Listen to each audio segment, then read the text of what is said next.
JP Morosi and Jason Stark are in Cooperstown this morning, and they lead our coverage. Guys, what are you most looking forward to this coming weekend?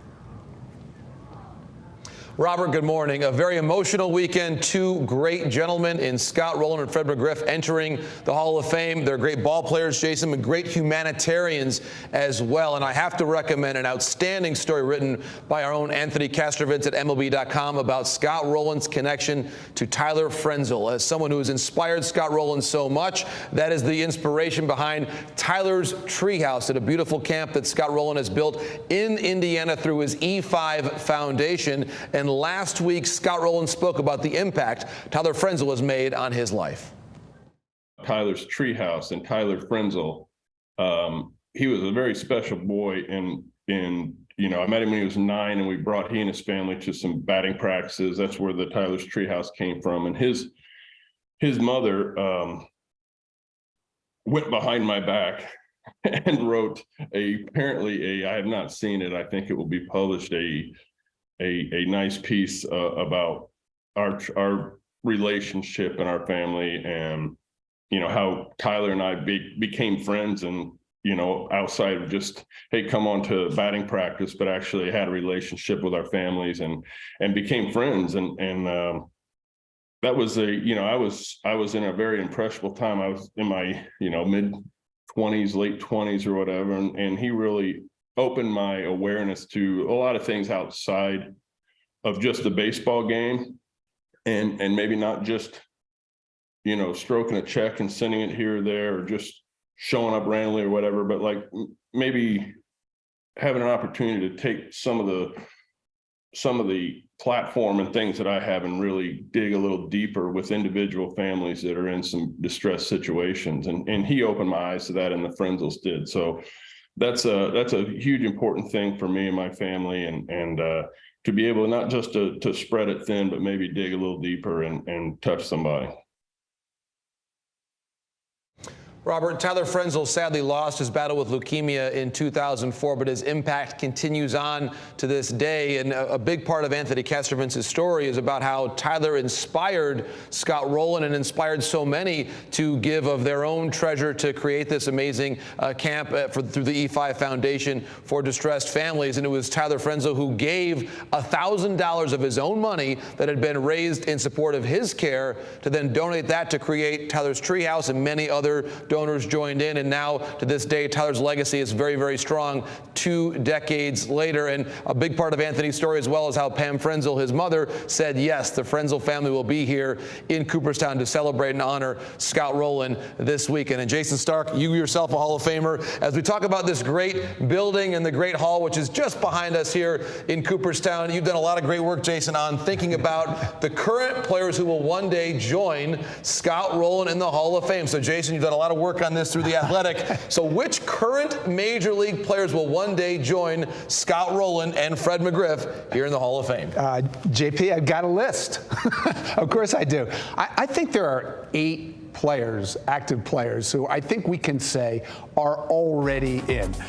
They're not a surprise. Mike Trout is on the list. Obviously, Kershaw, Scherzer, Verlander, all on the list. Miggy, yes, not a big shock, right? Zach Greinke, Joey Votto are the ones that people seem to wonder, how can they already be in? Hey, take a look. Everybody who's had their careers is in the Hall of Fame, except people associated with the PED era. And then I actually added a name since I wrote the column and since I talked about this on this show. Freddie Freeman, I now think, is in. What do you think? Breaking news, Freddie Freeman, by the way. We can make those plans for years from now for Freddie to be in Cooperstown. Deservedly so. 2,000 hits, perennial all-star. And Jason, it's so unique as well. There are a couple other players that you've talked about who have perhaps, like Freddie Freeman, improved their standing this year since you wrote that column in May. Now, maybe not quite locks in the way that Freddie Freeman is already, but how about Craig Kimbrell and Salvador Perez? Right. Now, after I wrote what I wrote, actually after I appeared on this show and talked about this very topic, I heard from a lot of my friends in Kansas City saying, how can you not have Salvi Perez at least on a path to the Hall of Fame. And he was really close. And the more I thought about it, the more I thought I really should include Salvi as a guy with a case. Look, he has his pros and cons, but we're talking about a player with 8 All-Star teams, 5 Gold Gloves, 4 Silver Sluggers, won a home run title, won an RBI title, made a ton of All-Star teams, won a World Series, and is within reach, John, of 300 home runs. And there are only 7 catchers who ever lived with 300 home runs. 6 of them are in the Hall of Fame. I do think there is a path for Salvi to get there, even though if you look at stuff like OPS plus, wins above replacement, he's probably a little bit below the standard. Craig Kimbrell, I had a couple of years ago as being almost a sure thing, and I put him on a different list. I think he's back as a guy who is in the red zone. Based on this year, I was doing a little work on who might get in next year. Started looking at Craig Kimbrell versus Billy Wagner. It's incredible how similar those two guys are in terms of their credentials. WHIP, ERA, the domination, the strikeout numbers.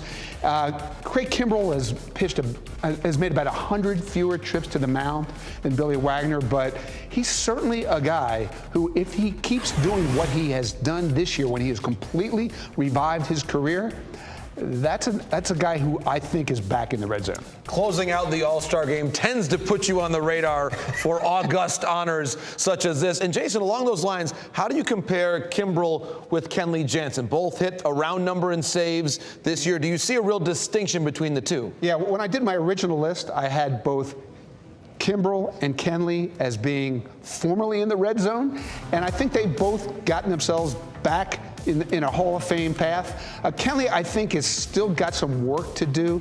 The domination of Craig Kimbrell from beginning to end, I think, is slightly superior to Kenley's, but Kenley's had an amazing career, obviously. He has indeed. And one thing to watch, Robert, as we send it back to you, third baseman, a theme, and we'll get into that, I'm sure, during the course of our MLB Now coverage as well.